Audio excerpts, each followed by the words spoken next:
nalaw aja tapan Pak Dewa kamera tak memang nalaw Pak Dewa nih. Oke, baik insan mesra dimanapun Anda berada, untuk di pagi hari ini seperti yang telah kita informasikan bahwa hari ini kita akan berdialog bersama teman-teman dari Partai Keadilan Sejahtera akan bersama kita, dan hari ini dijadwalkan akan menyapa kita legislator PKS, dan juga direncanakan sambil masih menunggu pimpinan cabang PKS Kota Parepare Pak Samsir Hussein tadi sudah hadir di sini. Salah satu narasumber kita Pak Sape, beliau adalah legislator dari Baju Gigi Barat yang sekarang duduk di Komisi 2. Beliau juga duduk di Badan Anggaran. Nah, kita akan bertanya mendalami bagaimana kisah beliau atau apa yang akan beliau lakukan di DPRD untuk 5 tahun ke depan. Anda bisa berinteraktif melalui layanan telepon di 085395350907. Ada WhatsApp juga yang Anda bisa gunakan, ada Facebook yang juga bisa Anda gunakan. Dan selama dialog ini akan dipandu bersama Mamang Oramahi. Pak Janggo. Baik. Terima kasih. Jadi Manggarangnya Pak Janggo pendalaman pada bawah visi misi Pak Dewan. Ada lagi waktu 120 detik. Ya ke Pak Sape, insya Allah. Jadi Pak Sape ini orang realistis. Sebelumnya tidak perlu kita perkenalkan karena beliau ini adalah salah satu keluarga besar dari Radio Mesra dan juga Obras. Beliau sahabat, sudah menjadi keluarga. Menurut Pak Ambo, aja pakai sidik yang kotaku. Realistis, kita bicara tentang realistis hari ini karena Pak Sape sudah masuk ke dunia politik, tentu dia akan melihat bagaimana Parepare secara realistis. Tentu nanti akan mengawal bagaimana pemerintahan sesuai dengan tupoksinya, yaitu legislasi, kemudian penganggaran dan pengawasan. Ini penting. Pak Sape jauh sebelumnya sudah melakukan pengawasan terhadap pemerintah dan banyak hal-hal dilakukan terhadap masyarakat, termasuk membantu masyarakat secara langsung. Pak Sape, bagaimana sekarang di DPR? Ada tidak perbedaan ketika Pak Sape di DPR dengan tidak? Ya, bismillahirrahmanirrahim. Assalamualaikum warahmatullahi wabarakatuh. Waalaikumsalam. Alhamdulillah pada pagi hari ini menjelang siang kita kembali ke acara apa namanya ini Pak? PKS menyapa. Ya. Jadi tentunya kiat-kiat apa yang sudah dilakukan, apakah ada perbedaan? Ya tentunya ada dong. Ada. Ya. Di mana DPRD ini ya sedikitnya mempunyai power. Ya power karena kami diberikan hak beberapa, ada 6 hak yang kita miliki. Meskipun bukan hak eksekutor. Tapi hak pengawasan tentunya, hak mempunyai pendapat dan kita mampu memberikan kritikan kebijakan apa yang dilakukan pemerintah. Nah, tentunya kita lebih terbuka untuk menyampaikan ketika ada kekeliruan. Dan tentunya PKS ini memang pembela rakyat lah. Jadi bukan eksekutor tapi bisa menghentikan sang eksekutor. Bisa. Luar biasa. Hak interpelasi. Iya. Memang tidak mempunyai hak eksekutor tapi menghentikan eksekutor. Kita mempunyai hak interpelasi ya, meskipun harus mencukupkan apa istilahnya itu bahwa bukan hanya satu orang. Tentunya kita di dalam anggota DPRD itu ada 25 anggota DPRD. Saya rasa ke 25 anggota DPRD ini jika ada kebijakan atau tidak sesuai dengan apa yang seharusnya dilakukan oleh pemerintah kota merugikan masyarakat banyak. Merugikan masyarakat, kita gunakan itu. Nah, sampai hari ini kan masih dalam suasana pilkada dan Parepare dipimpin oleh penjabat wali kota. Nah, bagaimana Pak Sape melihat pemerintahan sekarang ini? Kan ada transisi kemarin dari Pak Akbar Ali kemudian kan sempat viral Pak Sape kemarin mengatakan ada setelah reses menyebutkan bahwa Pak Akbar Ali sebenarnya sudah menganggarkan, seperti itu. Iya, jadi memang sih anggaran perubahan untuk 2024 itu kami tidak sempat membahasnya. Tetapi kami sudah mendapatkan informasi karena tentunya di 2024 di batang tubuh anggaran APBD pokok 2024 itu kan rastra sudah tidak ada, Pak Bambang. Nah, begitupun dengan anggaran perubahan tentang HUASE, BPJS, kesehatan untuk masyarakat Kota Parepare. Nah, kami dapatkan informasi bahwa di dalam APBD perubahan itu sudah tertera di dalam bahwa dikembalikanlah rastra. Kemudian anggaran tambahan untuk dinas kesehatan, untuk jaminan kesehatan masyarakat Kota Parepare dalam artian BPJS pemerintah. Itu kan sebenarnya kalau saya itu APBD perubahan wajib kita bahas. Karena kenapa? Ada hajatan masyarakat. Iya, iya. Ada hajatan masyarakat banyak di dalam. Iya, ya, hajat hidup orang banyak. Iya, hajat hidup orang banyak. Iya, ada yang menyampaikan bahwa mungkin gara-gara Pak Akbar Alila.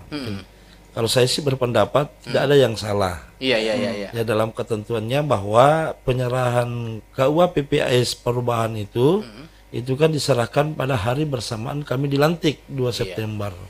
Ya setidaknya ada waktulah, tetapi ya mungkin pendapat teman-teman lain sehingga kami tidak mempunyai kesempatan untuk membahas APBD perubahan 2024. Tapi untuk pokok ini, untuk rastra, kemudian seragam sekolah gratis dan lain sebagainya tetap ada masuk di batang tubuh APBD enggak Pak Sape? Wah, sekarang untuk 2025 itu. Ya, 25, ya. 25 sudah masuk. Kami sudah di DPR dan itu sudah menjadi kewajiban kami. Iya, iya. Nah, ini kan juga melihat daripada janji politik para bakal calon calon wali kota ini kan ada di dalamnya. Sudah ya ada tentunya dalam. jangan Semua wajib. ada ya, semua ada. Semua ada. Ya. Jadi wajiblah kita sebagai anggota DPRD dengan pihak pemerintah kota itu harus ada tahun 2025. Seragam sekolah SD SMP itu gratis lah.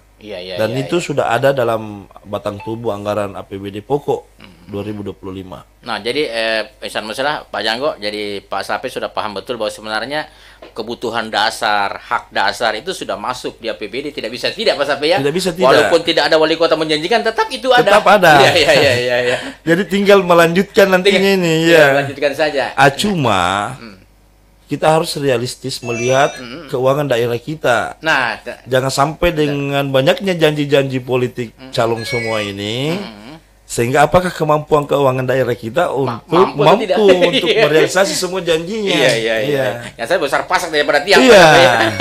Namanya juga APBD. Mestinya yang dihitung dulu pendapatan. Pendapatan dulu. Iya. Ini kan APBD, anggaran pendapatan belanja daerah. Berarti pendapatan dulu. Iya, supaya tidak berhutang terus. Jangan belanja terus. Jangan. Latar belakang pengusaha juga Pak Sape. Iya, baik. Ada penelpon? Ya, silakan. Halo, assalamualaikum Pak. Waalaikumsalam warahmatullahi wabarakatuh. Silakan Bang Nek. Yang penting kalau komunikasi lancar, rakyat aman.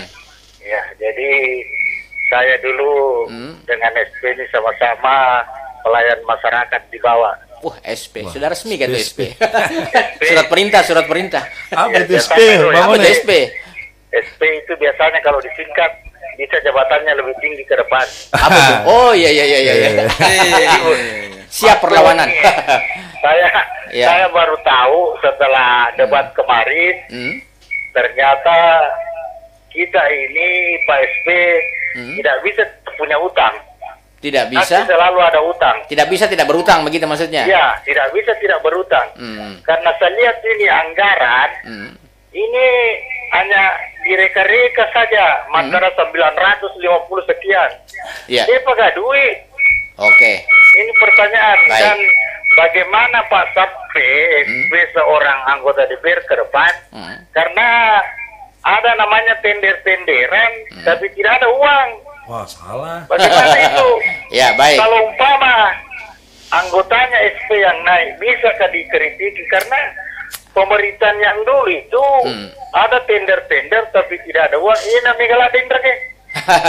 Baik. Banyak utang. Iya. Dan terakhir, Pak SP ini kan di Komisi 2. Ada juga calon kemarin bilang ada penyakit yang tidak bisa dijamin oleh BPJS.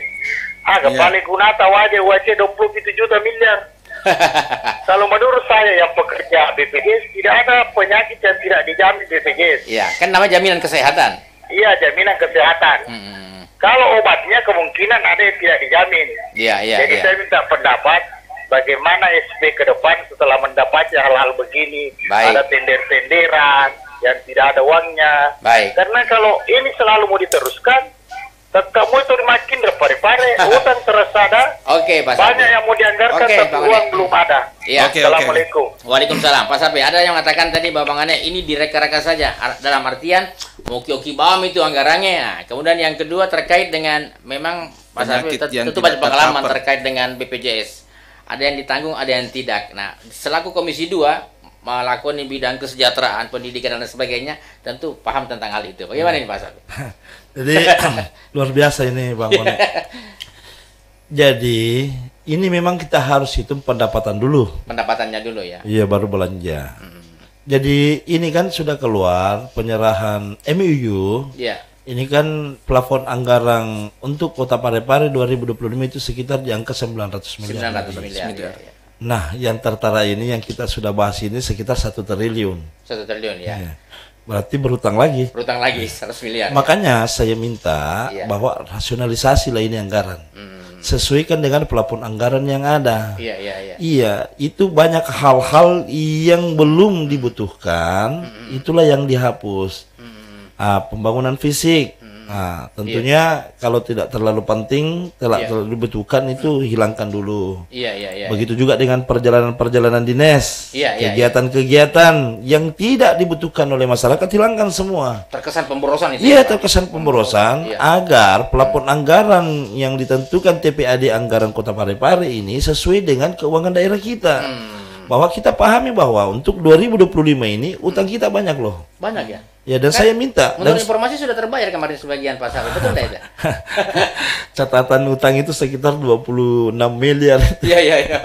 Nah, saya bilang bahwa bayar dulu utang belah. Siapa tahu di dalam utang itu ada orang yang sudah meninggal, sudah menikmati itu. Iya. Dosa lagi. Iya, dosa lah. Jadi kebijakan anggaran, kita lihat di Banggar ini memang ada hal-hal yang emergensi yang memang dibutuhkan, maka itulah yang lakukan. Tapi yang belum dibutuhkan, hapuslah dulu. Untuk menyesuaikan keuangan daerah. Nah, persoalannya bahwa yang tidak bisa dihapus itu tadi. Jaminan kesehatan dan jaminan hak pendidikan, dasar. Tidak boleh tidak.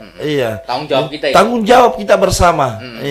Kalau ada yang menyatakan bahwa ini kan ada janji-janji politik, satu rumah satu sarjana, ya kan, pendidikan gratis, ya sesuaikanlah keuangan daerah. Kalau satu orang berarti berapa biaya ini yang harus dikeluarkan di keuangan daerah, sesuaikan kemampuan keuangan. Nah, jadi maksudnya Pak Sabri adalah skala prioritas. Pemerintah kan punya skala prioritas. Iya, tentu. Itu duluan ya. Itu dulu. Jangan lu perjalanan dinas datangi cuma datang pameran saja. Iya. Nah, kalau perjalanan dinas DPR kan harus memang banyak konsultasi. Oh iya, betul. Karena kami harus banyak konsultasi karena di mana kami ini mempunyai fungsi tugas penggunaan, meskipun kami bukan pengguna anggaran, tetapi kami yang merancang ini keuangan belanja, karena hanya tim TPAD anggaran dengan Banggar yang membahas tentang belanja daerah kita untuk setiap 1 tahun ke depan. Iya, dan apalagi ini lembaga politik Pak Sabri ya. Dalam ini kan namanya politik ya. Kita harus paham betul tentang politik. Bagaimana Pak Sabri? Kalau bukan politik sekarang. Pertanyaannya Bang One, kalau anggotaku jadi wali kota, apakah saya kritik? Wah, saya ini anggota DPRD, bukan anggotanya wali kota. Betul. Menjalankan tugas dan fungsi. Menjalankan tugas dan kewajibannya Pak Sabri. Anggota DPRD itu sama dengan wali kota, dipilih langsung. Jadi kami ini menanggung amanah dan tanggung jawab sebagai anggota DPRD, perpanjangan lidah, perpanjangan tangan antara masyarakat dengan pemerintah. Jadi kalau ada yang menyatakan anggota aku ya jadi wali kota, saya tidak bisa kritik, jangan. Karena kita mempunyai hak dong, ada hak interpelasi, hak berpendapat, hak bertanya, mengawasi. Jadi anggota DPRD itu mitra kerja sekaligus pengawas jalannya roda pemerintahan yang ada di kota kita. Jadi tidak ada anggota-anggota. Ada ada yang menyatakan bahwa bagaimana itu ada proyek yang ditender tidak ada uangnya, jangan. Ngapa mesti tender? Masa aku mau pergi belanja tidak bawa uang? Dan ini bisa berdampak ke hak interpelasi. Hak interpelasi jangan-jangan yang disampaikan para teman-teman yang baik melalui media maupun secara langsung di warkop gara-gara persen tender aja, enggak boleh. Ini sudah keluar daripada kebijakan pemerintah yang kami anggap bisa bahwa itu adalah melanggar undang-undang. Disitulah fungsi DPR, ada hak interpelasi, ada hak berpendapat. Termasuk menegur ya. Jadi ketika ada banyak masyarakat menjerit, ini sudah harus turun tangan Pak Sabri. Ada hak angket. Jadi tidak jadi masalah. Siapapun wali kotanya, anggota DPRD itu tetap menjadi pengawas baik dengan anggaran dan peraturan daerah. Jadi tidak bisa. Jadi ini teman saya kita boleh berteman, tapi pengawasan Tetap. Tidak boleh. Nah, ya, iya. Pak Sape ini kan diutus sama negara mewakili rakyat. Tugasnya itu tadi. Kalau dia tidak jalankan, tidak bisa Pak Tidak Janggo. bisa. Iya. Kita sudah digaji, Kewajibannya, dikasih tunjangan. Iya. Kewajiban saya apa? Memberikan pelayanan kepada masyarakat. Meskipun kami bukan aparatur sipil negara, Iya. tetapi melindungi hak-hak sesuai dengan kebutuhan masyarakat. Itulah yang kita awasi. Nah, negara melekat di badannya Pak Sape sekarang. Jadi dia punya kewajiban harus tuh. Wali kota kenapa ini tidak jalan? Hak imunitas namanya, imunitas, hak imunitas. Dan hati-hati Pak Janggo, Pak Sape tadi malam nonton debat. Dia lihat siapa ini di antara nanti ini tidak menyesuaikan dengan visi misinya, tugas saya berfungsi. Awas gue. Pertanyaan kedua ini Pak Sape terkait dengan penyakit yang tidak di-cover oleh BPJS tadi dari Pak Sape. Saya rasa itu ada kekeliruan, Pak. Karena setiap masyarakat yang masuk di rumah sakit harus mendapatkan pelayanan. Ketika dia mendapatkan pelayanan, kita lihat jaminannya dari mana. Iya. Ya kan, ada Mandiri, ada jaminan non BPJS dan ada BPJS. Semua penyakit, Pak, harus di-cover. Iya. Namanya juga jaminan, Pak. Kesehatan ya. Memberikan pelayanan, Jadi semua harus dijamin oleh BPJS. Mendapatkan pelayanan ya. Mendapatkan pelayanan, cuma ada ketentuan SOP yang mungkin yang diberikan perhatian khusus, ada yang tidak. Kalau seperti itu BPJS bisa dapat aturan, bikin aturan sendiri. Dia cuma lihat proses klaim diagnosa apa yang paling banyak di rumah sakit. Dia bisa lagi dapat aturannya bahwa ini tidak usah diklaim, tidak usah dijamin penyakit ini karena terlalu banyak. Itu namanya bisnis. Sementara kita tahu bahwa BPJS ini adalah tolong menolong. Ya. Kalau Pak Janggo masih ingat wawancara kita Pak Sape bilang, kesehatan harus utama. Biar bagaimana pekerjaanmu, kalau kau sakit tidak bisa kau kerja. Tidak bisa ekonomi meningkat. Biar terbuka lapangan pekerjaan. Kalau kau sakit, apa mau kau kerja? Artinya setiap warga, utamanya masyarakat Parepare itu berhak apapun diagnosa dari penyakitnya untuk mendapatkan pelayanan utama kesehatan. Dari tidak ada bilang kalau ini penyakit tidak dijamin BPJS harus mandiri, tidak dong. Ngapain masuk di jaminan itu? Negara harus hadir di situ Pak Sape. Negara melindungi ini loh. Melindungi. Kau bilang Pak Sape kemarin, kalau ini kesehatannya tidak kau jamin, biar kau kasih pekerjaan dia tidak bisa dia kerja. Biar kau kasih sekolah gratis setinggi langit. Kalau dia sakit. Tidak bisa ya. Oke, ada pertanyaan lanjutan untuk Ibu Handayani dan Ibu Titi Sandor. Nanti saya bacakan dulu yang ada di Facebook. Assalamualaikum dari Pak Andi Afandil. Mantap Pak Dewan. Tabe, seragam yang dimaksud gratis diberikan kepada siswa siapa?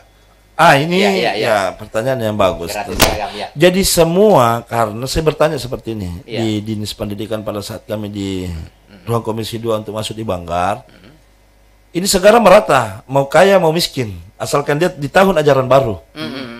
Untuk SD itu dianggarkan Rp850.000 dan Pak Kadis Pendidikan pada saat itu bahwa apakah ini 850.000 itu untuk cukup dengan 4 item seragam sekolah, dia bilang cukup Pak. Begitu juga dengan SMP Rp1 juta. Jadi tidak ada lagi ber-DTKS orang miskin tidak. Jadi semua ketentuan siswa FKHK karena hitungannya Dinas Pendidikan bahwa sekitar 2.000-an masuk setiap tahun. Begitu juga SMP SD, maka itulah yang dikalikan 850.000. Artinya ketika anak-anak mendaftar, dia berhak untuk mendapatkan seragam tanpa terkecuali. Tanpa terkecuali. Namun anak-anak anggota Dewangi. Namun anak anggota Dewangi komeloi. Namun anak Pak Becai. Namun anak Pak Becai komeloi. Yang jelas menurut Pak Sape tadi itu benar. Bahasanya adalah rasionalisasi. Rasional Pak 800 untuk baju istri. Iya. Makanya saya bertanya, kenapa Pak kalau di tempat kian dikasih gitu kertas sama sekolah pergi di sana 1 jutaan lebih. Maka mereka termasuk nih untuk Pak Janggo belum menjadi anggota Dewan, tanya Pak Mamang berapa anggotamu di situ tidak dapat baju SLTA? SLTA ini belum SMP. Iya, jadi seperti itu. Nah, jadi memang kita terima telepon dulu. Iya, telepon. Ya, halo. Silakan Ibu. Waalaikumsalam warahmatullahi wabarakatuh. Terima kasih atas kedatangannya di Radio Matra Pak Dewan. Iya. Saya mau anukan masalah BPJS. Ini BPJS terlalu banyak aturannya. Seperti apa itu? Saya alami lagi, terlambat dan tidak terlambat. Makanya kita tidak sempat pergi pemeriksaan, tidak lagi dibikinkan pernyataan untuk tidak hadir pada hari tanggal pemeriksaan tak. Jadi orang itu berlomba-lomba lagi datang ke rumah sakit walaupun tidak ada keluhan. Dan itulah peraturannya BPJS terlalu rumit. Tolong diperketat itu peraturan BPJS, jangan terlalu banyak aturan-aturannya. Yang kedua, kalau memang SMA tidak dilayani untuk pakaian seragam sekolah, SMP ya? SMP ya. Tidak dilayani untuk seragam sekolah, jadi berarti anak SMA ini bukan tidak anak kota Parepare. Bertahap, iya.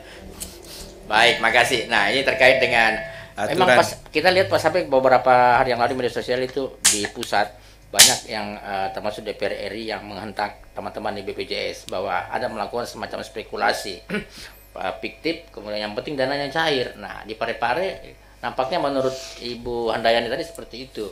Nah, bagaimana nih Pak Sapi? Sebelum lanjut pertanyaan kedua. Begini. Pengawasannya seperti apa ini? Terkadang memang proses klaim, mohon maaf ya, proses klaim dari rumah sakit mungkin mendapatkan kecurigaan dari pihak BPJS. Iya.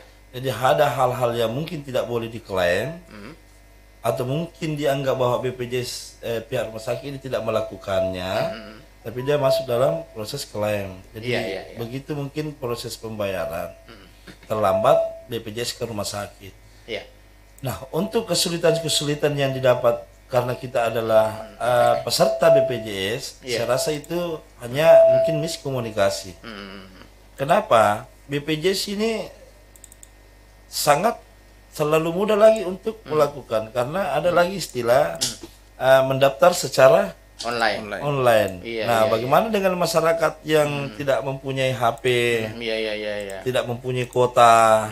Nah, inilah yang harus kita berikan pelayanan secara langsung. Ya, tidak boleh bolak-balik gara-gara hanya karena SOP-nya BPJS. Tidak. Yang pastinya orang yang sakit itu yang dibutuhkan adalah pelayanan. Iya, betul. Tapi Bu Handa jangan khawatir, Pak Sapi sudah mencatat ini menjadi bagian investigasinya. Mungkin nanti beliau akan programkan juga bisa bertemu dengan BPJS, baik pribadi maupun secara kelembagaan. Dan kami minta kepada pihak BPJS bahwa secara administrasi jangan dipersulit ketika masyarakat ini pemegang kartu BPJS atau sekarang menggunakan KTP saja karena sinkron dengan NIK. Itu harus maksimalkan pelayanan. Jangan ada gara-gara administrasinya pulang lagi, ini kan orang sakit. Pak Sape, salah satu aturan yang mungkin dirasakan oleh Bu Handayani terkait dengan antrian online. Di antrian online itu kan satu jam sebelum itu kan ada cek keberadaan pasien. Itu kan di online-nya. Nah, Ibu Handayani ini kan minta maaf, beliau kan tidak terlalu paham dengan gadget. Nah, itu kan menjadi kesusahan juga. Apakah ada kemungkinan bahwa selain online yang secara manual itu tetap ada untuk masyarakat seperti Bu Handayani dan sebagainya? Tapi Pak Jangko begini, Pak Sapi kan ini dia baru menjajaki. Tapi saya yakin Pak Sapi akan berpikir bagaimana bisa melakukan komunikasi dengan BPJS, kemudian melakukan investigasi langsung. Kan kalau pendampingan BPJS Pak Sapi itu sebelum anggota dewan.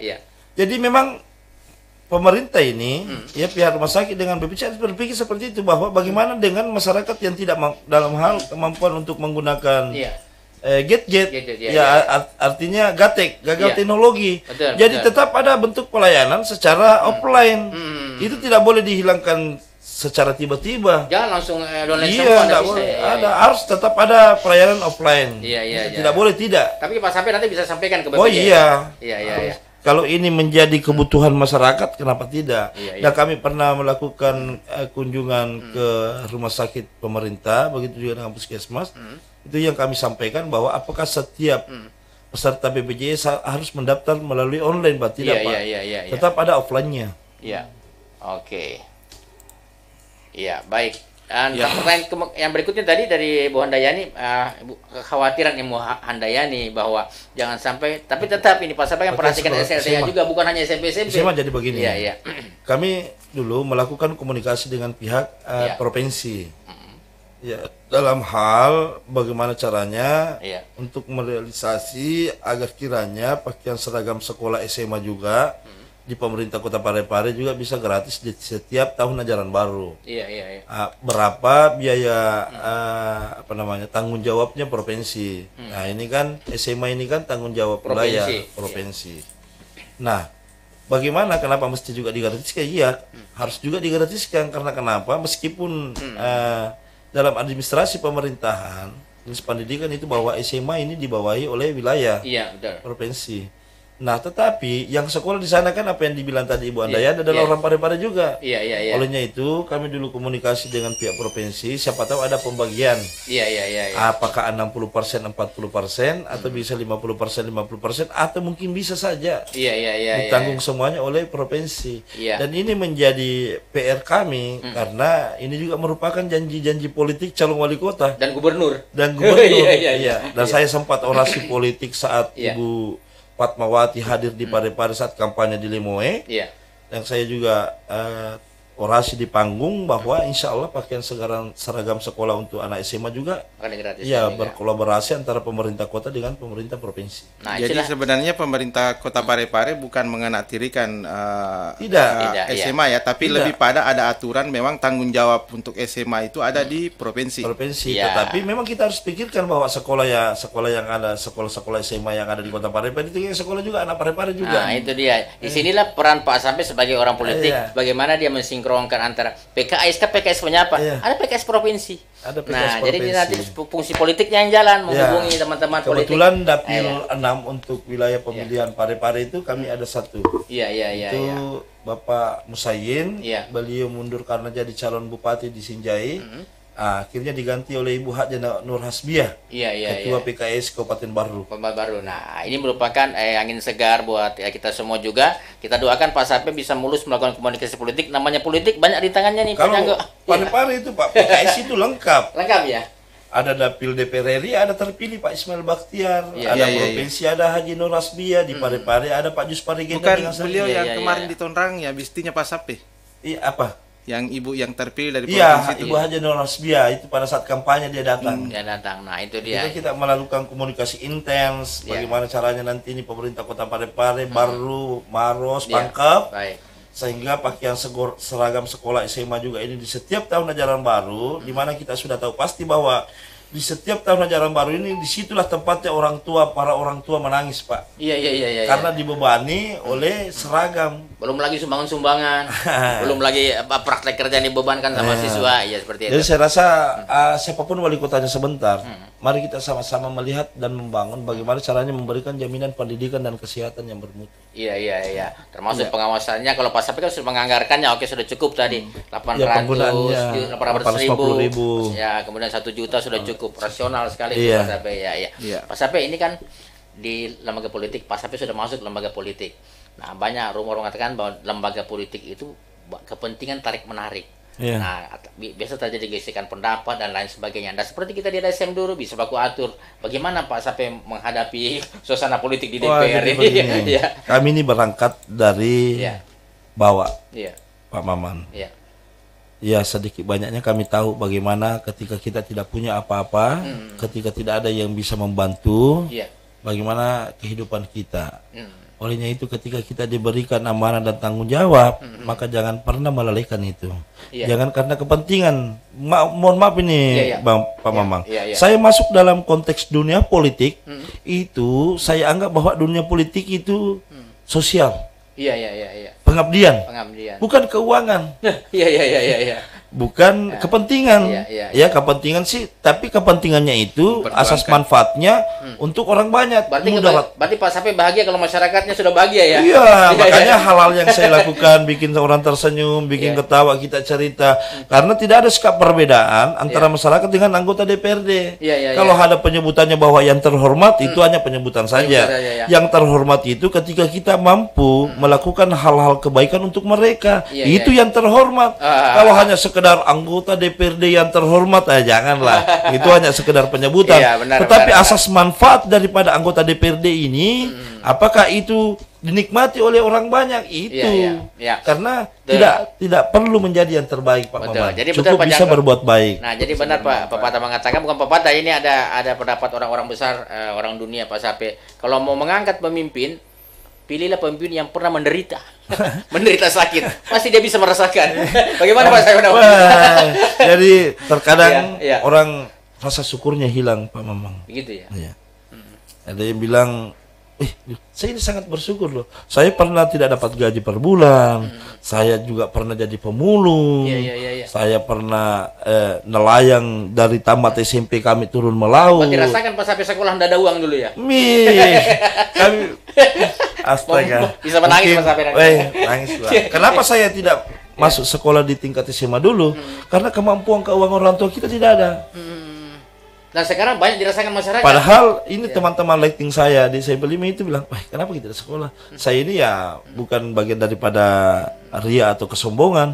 Saya ini peringkat ranking 1 loh, ranking 2 di SMP. Berarti faktor ekonomi saja Pak Sape. Faktor ekonomi. Berarti Pak Sape banyak melihat masyarakat kita cerdas, kemudian tidak ada ekonominya.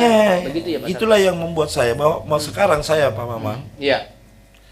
Alhamdulillah Pak Mamang, kita diberikan rezeki. Yang pertama itu nikmat kesehatan. Ya, saya ini ada 4 anak asuh saya Pak. Tinggal di rumah, meskipun dari keluarga dekat. Dan itu semua sekolah, tanggung jawab saya. Tidak ada yang boleh berhenti sekolah.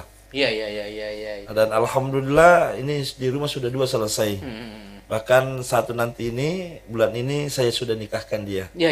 Satu ini yang perempuan ini alhamdulillah sudah tamat lagi di tenaga di Akpar yang negeri. Alhamdulillah baru-baru juga sudah wisuda. Jadi karena dulu saya mau sekolah tapi tidak ada uang. Makanya mereka juga harus sekolah. Dan saya ditentangan Pak Mamang. Tidak ada boleh anak putus sekolah hanya gara-gara tidak ada sepatunya. Tidak ada anak-anak yang boleh putus sekolah karena tidak ada bukunya. Saya mau tahu, saya sampaikan kepada masyarakat sana bahwa kalau ada anak yang gara-gara tidak mau pergi sekolah karena sepatunya, tidak pergi sekolah karena bukunya, tolong sampaikan kepada saya. Karena ini adalah modal penting mendapatkan kehidupan yang layak. Orang banyak lihat karena pendidikan. Berarti ini Pak Janggo, jangan kau merasa pandai, kau harus pandai merasa. Jadi Pak Sape ini terjun ke dunia politik, khususnya masuk di dewan, mau balas dendam ke sejarah. Bukan maksudnya ingin bagaimana dia memperjuangkan begitu sakitnya saya dulu. Nah minimal Pak Sape juga realistis. Saya tidak mungkin semuanya kan. Pasti yang penting orang terdekat dulu lah seperti keluarga. Makanya partai-partai PKS lain PBB saya suka. Seperti itu ya. Kenapa? Tidak ada balasan kebaikan kecuali kebaikan pula. Tidak ada orang yang percaya Pak. Saya bisa punya Pak Tato, bikin usaha seperti Pak Tato. Tidak ada yang bisa percaya Pak. Saya alhamdulillah diberikan rezeki, diberikan mandat kepercayaan dari masyarakat itu jadi anggota DPR. Tidak ada yang bisa percaya Pak. Makanya olehnya itu saya ini menjadi motivator kepada seluruh masyarakat bahwa bukan orang-orang yang mempunyai nama besar orang tuanya, bukan hanya orang-orang yang beruang, tetapi orang-orang yang bisa ada di tempat-tempat yang baik itu. Jangan pernah bilang sukses ya, karena kesuksesan itu tidak ada sebenarnya kesuksesan. Nah, cuma beban tanggung jawab semakin meningkat. Itu bukan hanya karena uang, tidak. Tetapi itu karena berkat silaturahim kita, di mana kita bisa bermanfaat bagi orang banyak. Ada satu Pak Sape, mungkin bisa jadi motivator atau motivasi teman-teman yang lain. Mindset Pak Sape seperti apa sih? Kan Pak Sape ini pernah susah, kemudian tapi semua cita-cita yang diinginkan itu rata-rata bisa tercapai. Begini. Mindset bagaimana ya untuk motivasi buat teman-teman? Pertama, di setiap tidur malamku itu Pak Pak Mamang, saya tidak pernah memejamkan mata saya sebelum saya memaafkan segala dosa teman-teman saya yang mungkin dia tidak sengaja ataupun dia sengaja. Ikhlas itu Pak Sape. Ikhlas itu. Bahwa walaupun pernah dikatakan Pak Sape pernah kata-kata saya ikhlaskan semua dan saya maafkan semua. Dan ada dendam Pak Sape. Dan begitu juga mudah-mudahan saya juga dimaafkan atas kesalahan saya. Itu yang pertama. Itu pola hidup. Yang kedua, bahwa rawatlah kedua orang tuamu. Selagi masih hidup ya. Ini jangan mau kau jauh-jauh pergi cari surga. Kalau orang tuamu masih ada di surga di rumahmu. Ya itu. Yang ketiga, nilai kejujuran Pak Mamang. Yang perlu kita paling tanamkan itu adalah nilai kejujuran. Apapun yang kamu lakukan, nilai kejujuran harus ada di dalam hati kita. Kemudian nilai keikhlasan. Yang rela berkorban itu berkorban. Itu yang susah Pak Sape. Satu ujian yang coba-coba saja dulu. Ada seseorang datang ke rumah pada saat kami susah. Pada saat kami susah dan tidak punya apa-apa Pak Mamang. Bayangkan anak kedua saya lahir itu Pak Mamang, 500 rupiah uang itu tidak ada. Tidak ada sama sekali uang. Ini. Jadi istri saya melahirkan di rumah, Pak. Iya. Jadi 2 anak saya itu lahir di rumah. Kenapa lahir di rumah? Karena tidak ada uang. Pada saat itu belum ada BPJS. Tapi Pak Sapi tidak pernah mengeluh ya kalau tidak pernah mengeluh, karena ini adalah salah satu ujian. Bahwa orang-orang yang diberi ujian itu adalah orang-orang yang mau ditingkatkan derajatnya, yang mau ditinggikan. Dan saya juga tidak pernah lihat Pak Sapi mengeluh di Facebook. Anjay, kagak ada duit. Tidak pernah mengeluh juga. Jadi kalau persoalan-persoalan itu, istri saya melahirkan 2 kali di rumah, Pak. Begitu. Ada orang yang melanggar katanya kita denda. Mau dia apa? Nah, tapi tidak mengeluh juga Pak Sapi. Tidak mengeluh, istri juga sabar. Dan satu kebahagiaan yang paling hakiki dalam diri saya ketika saya mendapatkan seorang istri yang sabar. Nah, itu ya. Kan ada kadang sebagian wanita harus cari duit. Di mana? Enggak. Setiap ada uang pulang ke rumah saya bawa, dia tidak pernah pertanyakan kenapa segini. Apa yang jadi pertanyaan beliau itu pertanyaannya dari mana uang ini? Iya. Dari mana uang ini? Dia malah duit. Politendro ya dia. Dia tanyakan seperti itu. Dia pada bini anggota. Baru kita memang tidak perlu keluh kesah. Nah itu dia. Keluh kesah kita itu hanya menimbulkan cerita fitnah. Iya. Namun mengeluhi kota anggota cerita Tommy, maka culi mengeluh Tommy bawang. Tidak ada faedahnya. Dia tuh nak kasihan. Nah, yang heran saya sampai pertanyaan pribadi juga ini buat motivator juga. Kan untuk menjadi seorang misalnya LSM yang mau membantu kemudian menjadi anggota DPR, kan itu butuh uang banyak, dan Pak Sapi udah pernah saya lihat mengeluh. Yang kedua, siapa bilang butuh uang banyak, Pak Maman? Ya, yang kedua kan Pak Sapi tidak pernah tuh mengeluh. Dia duitku memang, dia duitku. Enggak, selalu ada Pak Maman. Iya. Jadi itulah rezeki saya, Pak Maman. Saya pernah menjadi tenaga sosial di BPJS, melayani 4 kabupaten kota dengan upah 500.000. Iya. 1 bulan 500.000 melayani 4 kabupaten kota. Tapi jalan programnya. Jalan. Iya. Karena saya yakin bahwa rezeki itu datangnya dari Allah. Ia melalui orang-orang di sekitar kita. Pandangan Pak Sapi tentang uang bagaimana itu? Kan ada uang kadang-kadang kalau uang itu dipertuhankan, uang meninggalkan. Pandangan Pak Sapi tentang uang bagaimana? Uang itu atas manfaatnya. Kalau di penerangan itu Pak Mamang, tidak ada orang yang tidak percaya kalau saya tidak punya uang. Begitu ya. Itulah salah satu energi positif dalam diri saya, Pak Mamang. Bahwa tidak ada orang yang tidak percaya kalau saya tidak punya uang. Dari dulu. Karena salah satu ujian itu kepada kita ketika kita mampu berbagi dalam keadaan susah. Saya tidak pernah bangga berbagi dalam keadaan enak. Iya. Itu hal-hal biasa saja. Iya. Dan Pak Sapi tidak pernah melihat misalnya sudah dibantu, ada enggak orang yang sudah Pak Sapi bantu tiba-tiba dia membalasnya tidak enak, tapi Pak Sapi tidak jadi masalah karena Allah pasti sudah menentukan siapa yang akan membalas kebaikan saya kepada orang itu. Ada begitu Pak Sapi? Ada orang lain yang akan membalas kebaikan itu. Ada Pak Sapi sudah pernah bantu tiba-tiba dia saya banyak, begini mungkin ada maka ada cerita Ji. Saya tidak pernah mengharap balasan dari manusia. Yang saya harap karena balasan manusia itu tidak seberapa sebenarnya dibanding dengan balasan Allah. Jadi begitu Mas Abe ya? Iya, muka boleh. Masa bodoh mau cerita jali saya, yang penting saya bantu. Tidak jadi masalah. Aja. Iya, karena Allah mencatat. Iya. Sebiji sarah kebaikan kita itu sudah dicatat. Sebiji sarah keburukan kita itu juga sudah dicatat. Iya, luar biasa. Itu kan biasanya kalau sudah kita bantu, kita dicerita jelek, wah, dia lo bantu kok matum, Mbok. Tidak ada istilah begitu Mas Abe ya? Tidak ada namanya dendam politik karena saya anggap dunia politik ini adalah lembaga sosial. Iya. Di DPR itu lembaga pengabdian. Luar biasa. Jadi sosok Pak Sapi ini saya minta maaf, model boleh preman. Kenapa minta maaf? Karena saya mau bilang beliau ini model boleh preman, tapi hati Hello Kitty. Hati Hello Kitty. Itu diakui sama Pak Ustaz. Jadi terkadang begini, ada orang yang pernah menyampaikan kepada saya kalau saya lihat Pak Sapi, takut sekali Kak. Iya. Tapi setelah kita bicara, nyaman. Ya lagi bukan Pak Sapi, Gunroji, mulut putu. Itu nangka minta Pak Sapi marah-marah atau majagur itu nangka. Biasa, kalau marah biasa. Tetap wajar. Karena memberikan tingkat kedisiplin. Tapi saya punya anak ini 4. Dan 4 kemenakan tinggal di rumah. Alhamdulillah. Tidak seperti di orang lain masih setengah mati pengajaran, tidak. Iya. Karena mungkin ini adalah keberkahan dari Allah. Saya tidak pernah mendapatkan kesusahan, mudah-mudahan selama hidup saya tidak mendapatkan kesusahan gara-gara anak-anak saya. Iya. Bagaimana tanggapan istri Pak Sapi setelah menjadi anggota DPR? Biasa saja. Biasa saja. Ada berubah? Dia juga sudah tahu bahwa tidak ada gelar penghormatan, tidak ada kebanggaan dalam jabatan. Iya. Karena kami sudah komitmen bahwa segala sesuatu yang datang kita cuma letakkan di telapak tangan. Iya. Tidak ada masuk dalam hati. Iya.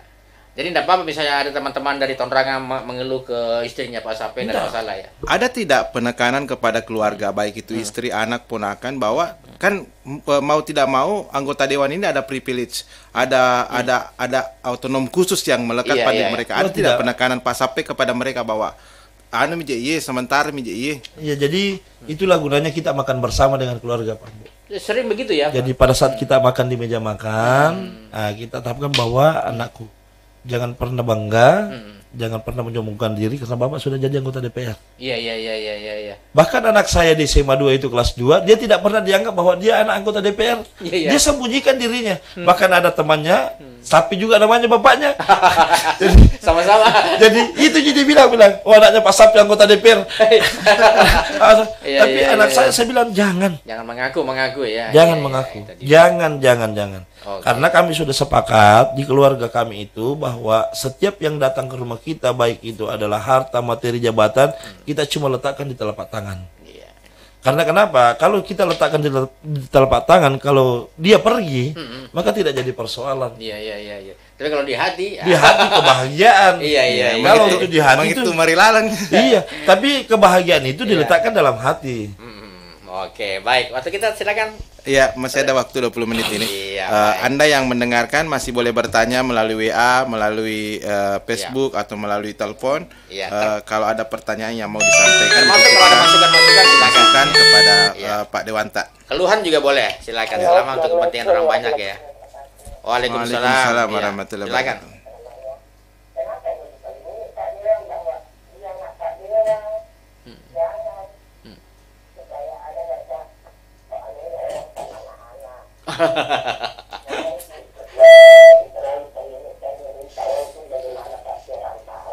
Iya.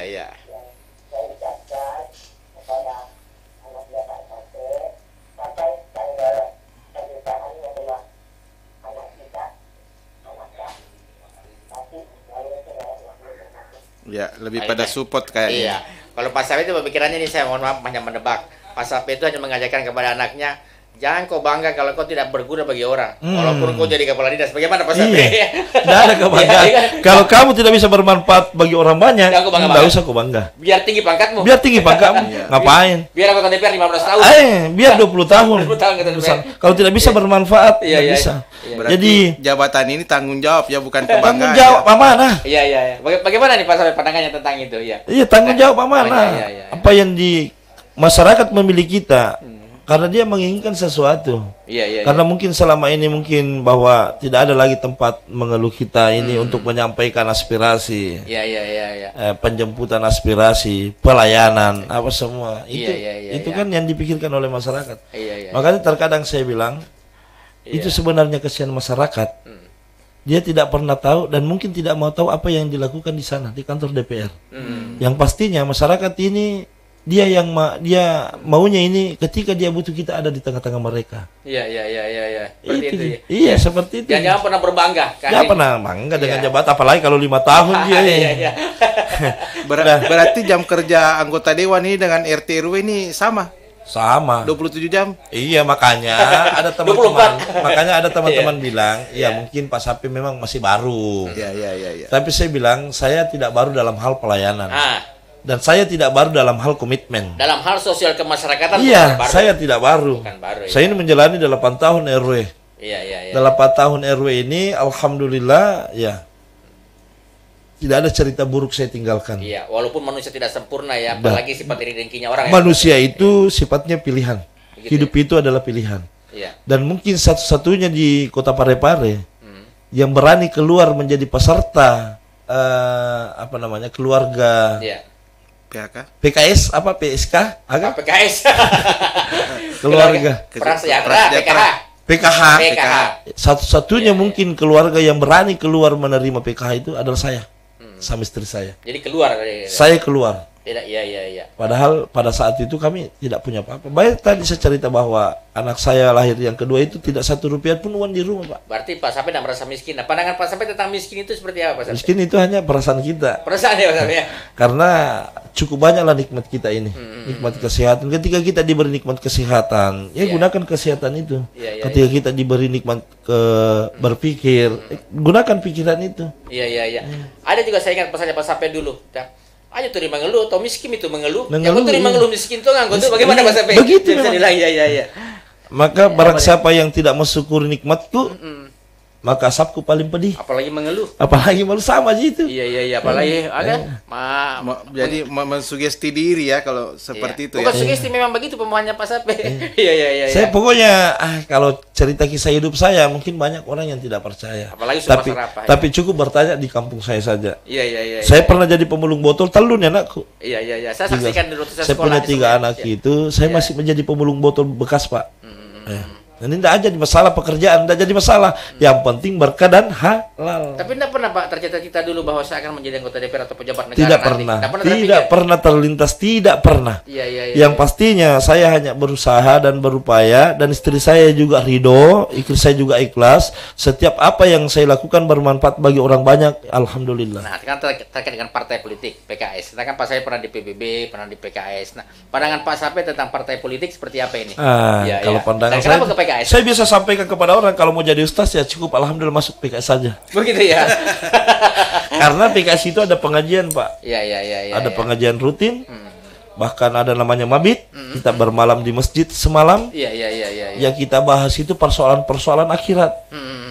Jadi terkadang kenapa manusia biasa lupa diri, kenapa biasa manusia berbuat jahat, karena di mana dia tidak pernah di mana pada saat itu Allah tidak ada dalam dirinya. Jadi kalau kita senantiasa mengingat beliau bahwa dia ada di sisi kita, ada di samping kiri kanan kita, maka segala perbuatan buruk yang jahat itu insya Allah akan kita hindari. Iya, tapi kan semua partai melakukan itu. Cuma prinsip Pak Sape tadi yang bagus. Mau jadi mah gak guna-gunamu. Pak Sape, saya tertarik tadi dengan pertanyaan Pak Mamam bahwa Pak Sape ini tidak pernah berpikir untuk menjadi anggota dewan. Tidak pernah terpikirkan. Tidak pernah terpikirkan. Nah, pertanyaan saya, kapan itu akhirnya terpikirkan mau mencoba kepemimpinan di parlemen? Kapan itu terpikirkan? Ketika para nelayan. Apa? Ketika para nelayan ini susah bagaimana caranya menyampaikan aspirasi, Pak. Nah, kami kemana? Legalitasnya yang dibutuhkan Pak Sape. Kami kemana ini menyampaikan? Keluh kesah kami, persoalan kami, kemana kita menyampaikan? Akhirnya masyarakat Tongrangan ini berkomitmen bahwa begini, kita angkat misalnya Pak Sape, Bapak Natio jadi RW. Jadi RW saja dulu. Nah, jadi RW, akhirnya jadi RW pun itu jadi pilihan hidup saya. Di mana pada saat itu saya jadi supir pribadi seorang dokter spesialis, Ibu Dokter Nur Hamidah, Dokter Rose. Saya bekerja sebagai supir pribadi 3 tahun, kemudian masyarakat mengangkat saya jadi RW, maka pilihan saya harus berhenti jadi supir dan harus fokus ke RW memberikan pelayanan. Orang bilang rugi waktu, rugi tenaga. Bukan persoalan perbandingan penghasilan beda tinggi. Saya digaji dokter sampai 3 juta lebih 1 bulan, sementara insentif RW RT per 3 bulan 1.050.000. Jadi kalau kita melihat dari segi uang, dan pasti saya tidak mau jadi RW. Gengsinya juga lebih tinggi. Tapi kita melihat asas manfaatnya. Kalau kita bekerja bahwa pagi ke sana, pulang ke rumah, pagi lagi berangkat kerja, pulang kerja ke rumah lagi, kapan bermanfaat bagi orang banyak, Pak? Kalau hanya sekedar hidup, kerbau hidup di tengah hutang, Pak. Apalagi masyarakat mengharapkan ya. Apalagi ketika masyarakat mempercayakan kepada kita bahwa karena mungkin petunjuk dari atas bahwa hanya itulah orang yang bisa kita berikan amanah. Dan jangan sia-siakan amanah itu. Dan Tuhan sudah melakukan proses itu dari bawah dulu dari bawah dulu. Jadi hal kesusahan sulit apa yang saya tidak pernah lakukan? Saya pernah panjang jenggotku dulu, Pak Janggo. Kesusahan mana lagi yang tak pernah Pak Sape rasakan?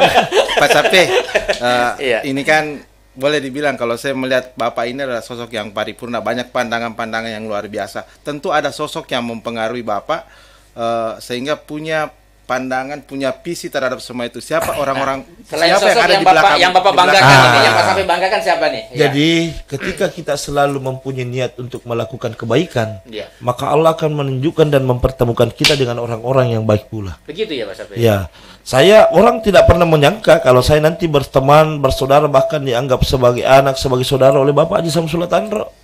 Keluarga Aslan Chandring. Iya, saya bisa dipertemukan dengan mereka. Saya dipertemukan oleh orang-orang baik. Iya, bahkan jadi juru kampanye nasional. Juru kampanye nasional.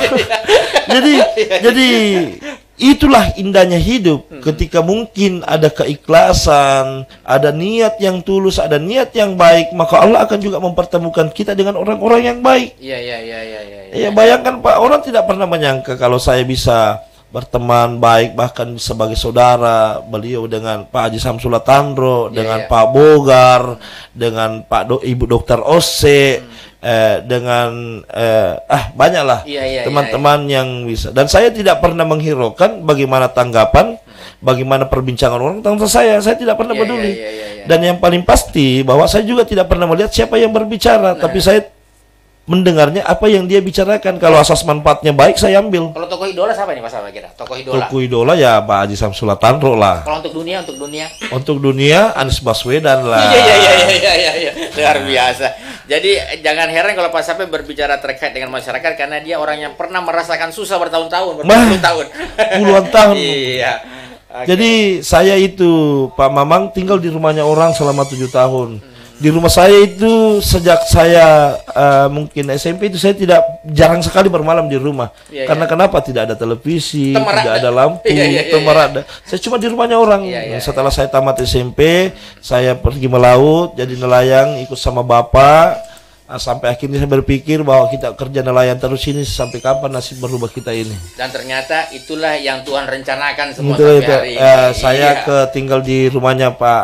Ada orang tua saya ini Haji Lati di Bojok Kasihan. Saya tinggal 7 tahun di sana. Dia yang mengambil saya tinggal di rumahnya bersama dengan istrinya. Luar biasa juga kebaikannya kepada saya. Bahkan dia yang menikahkan saya Pak Mamang. Iya. Almarhum ini mudah-mudahan mendapatkan tempat yang layak. Di Bojok itu saya tinggal 7 tahun. Di situ juga saya belajar bagaimana pola hidup yang bermanfaat, karena beliau itu Haji Lati kalau di Bojok luar biasa. Jadi mungkin itulah hal-hal kebaikan dipertemukan dengan orang-orang yang baik. Ternyata Pak Sapi sudah tahu dulu itu bukan ujian dari Allah, tapi ditempa agar bisa memahami. Jadi yang diuji itu yang mempunyai iman yang baik, Pak Mama. Gitu ya. Iya. Tidak akan diberikan ujian kepada hambanya yang tidak mau ditinggikan, diangkat derajatnya. Hanya orang-orang, bayangkan kalau kita mau naik SMP pasti diuji dulu. Iya, betul. Di SD. Iya. Baik, tapi Pak Sapi sudah memaafkan teman kita yang namanya Icang itu ya? Saya bersahabat dengan beliau, Saya biasa sering telepon-teleponan. Tidak jadi masalah, tidak ada dendam, tidak ada. Karena mungkin orang waktu Pak Icang nanti datang membawa map, ini anak mau dibantu, tetap Pak Sapi bantu. Asal setiap ada kesempatan, maka jangan lewatkan kesempatan itu ketika kita mempunyai kemampuan. Sesuai dengan kemampuan kita. Karena begini, orang yang datang ke rumah kita minta tolong itu sesuai petunjuk dengan Allah. Allah yang memberikan petunjuk, maka ilono koro. Pasti nak bantu kau, kan begitu. Coba kau kata seke. Bilo mulai bulan atau pasti runtuh. Maka teki melolo Pak Mamang. Betul.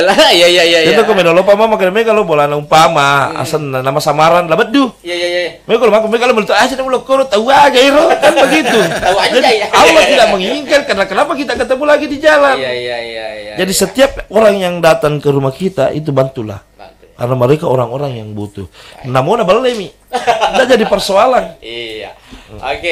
Menarik sekali hari ini, dan mudah-mudahan di Pak Sapi sudah anggota DPR dan banyak masyarakat yang mengaturkan harapan. Bukan cuma itu, kita juga bisa memetik hikmah dari perjalanan hidup Pak Sapi sebagai, kita anggap sebagai motivator ya, agar kita bisa berada pada posisi yang benar. Jadilah orang yang bermanfaat dan berguna. Silakan Pak Janggo. Iya, saya masih ada pertanyaan ini Pak. Sapi terpilih dari Dapil Bacu Kiki Barat.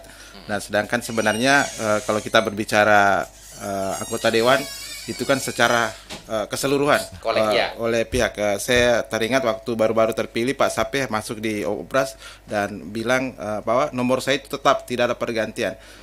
Apakah bukan tidak berisiko nantinya kalau misalnya masyarakat dari dapil lain dari sore yang misalnya yang jauh justru menaruh harapan kepada Pak Sape untuk diperjuangkan? Wah, itu tanggung jawab kita sebagai manusia. Anggota DPRD itu ketika sudah dilantik bukan anggota DPRD dapilnya. Iya, bukan DPR-nya Tuan Raja. Bukan. Jadi nomor HP saya itu lengkap. Bahkan waktu reses saya sampaikan bahwa silakan yang datang. Dari dapil mana, dari daerah manapun silakan datang. Selama warga Kota Parepare datang untuk menyampaikan aspirasi. Tapi kan kita mempunyai keterbatasan anggaran. Tapi kalau hanya sekedar datang untuk menyampaikan aspirasi silahkan, tanpa undangan silahkan. Iya. Karena kami cuma diberi undangan 550. Jadi tentunya 550 ini kami bagikan kepada konstituen kami. Tapi kalau untuk menampung dan mendengarkan kemudian menindaklanjuti setiap aspirasi itu wajib. Kami dengarkan dari 4 kecamatan, Pak. Walaupun Pak Sape tekor jangan dicerita itu. Pak Sape tekornya. Itu bagian daripada kehidupan. Cukup cerita kita itu. Dalam keadaan sulit saja kita mampu melakukan hal bersedekah. Apalagi kalau sudah ada berkelebihan, Pak. Jadi tanggapan anggota yang di Pondok Bahagia itu tidak ada undangan resesnya Pak Sape itu salah itu. Oh iya salah. Apalagi ada di luar orangnya. Begini, dari 550 undangan yang dibagikan kepada kita untuk dibagikan kepada konstituen, saya kan punya suara 2.301 Pak Jangka. Dari 6 kecamatan. Dari saya panggil semua koordinator kecamatan, bagaimana kalau kita reses di perkelurahan. Jadi kita kan tahu bahwa suaranya Pak Sape di Lumpuh itu sekitar 1.250. Jadi dia kenanya 2,5 kali reses. Di Bumi Harapan itu ada 471. Di Tiro Sempo itu ada 192. Di Kampung Baru itu ada 201. Di Sumpah Minangai itu ada 78. Inilah yang dibagi-bagi. Jadi ada. Tapi pada saat reses kan itu lebih dari yang angka yang Pak Sape sebutkan. Iya. Tidak apa-apa ya. Pak Sape tidak mau cerita kebaikannya. Tekor Pak Sape di situ, tapi ya jangan sudah. Mungkin di titik pertama saya nih peserta terbanyak. Kalau itu mau dibahas. Oke. Karena begini waktu karena hari ini juga saya ada ujian tengah semester 7 Pak Mamang insyaallah. Amin mudah-mudahan. Kita diberi rezeki, kemudian masih kemampuan untuk masuk di kampus IAS. Kampus Institut Andi Sapada. Dan ini kalau untuk program beasiswa gratis ada di sana Pak Mamang. Sudah lama jalan. Sudah dibayarkan SPP-nya, dikasih lagi uang jajang 4.800.000 kalau tidak salah per semester. Salah sama Pak Prof kalau begitu. Ya. Napan nang kakak narasumber nak closing kali ini. Oke. Ada penutup atau langsung kita tutup sendiri? Yang jelas ini seperti itu. Apa sampai kita hadirkan ke sini? Ada penutup. Pilkada sementara. Silaturahim selamanya. Belum dipersilakan, Iya, baik. Jadi ini sangat penting karena bukan hanya PKS menyapa sosok Pak Sape ini kita hadirkan ke sini karena beliau perjalanan hidupnya sangat unik dan bisa menjadi motivator dan juga bisa menjadi contoh buat kita semua untuk melakukan yang terbaik, bukan bercita-cita jadi meninggikan derajat dulu, tapi mulailah dari bawah. Dan jangan takut buat teman-teman dan adik-adik yang hidupnya hari ini menderita atau menjadi pemulung, bisa saja besok Anda menjadi seperti Pak Sape atau mungkin lebih bisa menjadi presiden juga. Pak Sape silakan closingnya, pesan untuk masyarakat kita Parepare. Iya. Jadi untuk masyarakat Kota Parepare tinggal beberapa hari kita melakukan pemilihan kepala daerah, olehnya itu bahwa pilkada itu sementara, silaturahmi itu selamanya. Dan sebelum masuk di bilik bersalam, kemudian sebelum memilih atau mencoblos bacalah bismillah, maka Allah akan menunjukkan siapa yang terbaik di antara mereka. Dan pastinya PKS bahwa PKS ini mengusung calon nomor 3. Ya tentunya itu adalah garis lurus partai kami. Silakan. Jangan khawatir di sebelahnya. Jadi Pak Sape maafkan di sebelah ini Pak Sape. Kata-kata Pak Sape ini. Pak Sape tadi sudah meng-closing acara ini. Saya hanya ingin menyampaikan satu informasi kepada pendengar Radio Mesra dan penonton Radio Mesra bahwa di setiap bulan sebagai wujud pertanggungjawaban Partai PKS kepada masyarakat, kepada konstituennya, maka PKS mengajak kami Radio Mesra untuk dibuatkan satu program di radio PKS mendengarkan, PKS menyapa, PKS mendengar. Dan setelah dilakukan pembicaraan secara detail, alhamdulillah Ketua DPC Partai PKS Parepare, Pak Samsir Husain, 2 anggota DPRD Parepare, Pak Sape dan Pak Juspari Genda, alhamdulillah setuju. Jadi insya Allah berkelanjutan program acara ini kita laksanakan di setiap bulannya. Itu informasi yang ingin saya sampaikan. Saya pamit dan lanjut ke studio 1. Silakan Dimas. Saya heran, ini bukan host yang menutup. Muncul tanpa berita. Muncul dengan tiba-tiba. Tapi yang pasti memang pertemuan pertama kita mungkin lebih jauh mengenal Pak Sape. Mungkin di sesi berikutnya terprogram dan mungkin kinerja PKS, tema-tema khusus dengan kemungkinan menghadirkan juga SKPD dan lain sebagainya. Yang pasti terima kasih yang sudah bergabung. Ini juga ada Pak Junedi Karim, mantap, Pak Dewan Kota Parepare, Pak Andi dan semua yang sudah bergabung untuk hari ini di kebersamaan kita. Tidak lupa untuk Pak Alwi yang ada di Bacu Kiki juga. Pak Alwi yang sementara monitor di Cedi. Terima kasih, sampai di sini. Lebih dan kurangnya mohon dimaafkan. Wabillahi taufik wal hidayah. Wassalamualaikum warahmatullahi wabarakatuh. Perkembangan media informasi semakin cepat, menuntut kami semakin berinovasi dalam hal penyajian konten informasi. Kini Radio Mesra Anda bisa nikmati melalui layanan audio streaming di www.radiomesra.com. www.radiomesra.com hadir dengan update informasi terkini seputar Parepare dan info lainnya. www.radiomesra.com, infonya ada, entertainnya juga.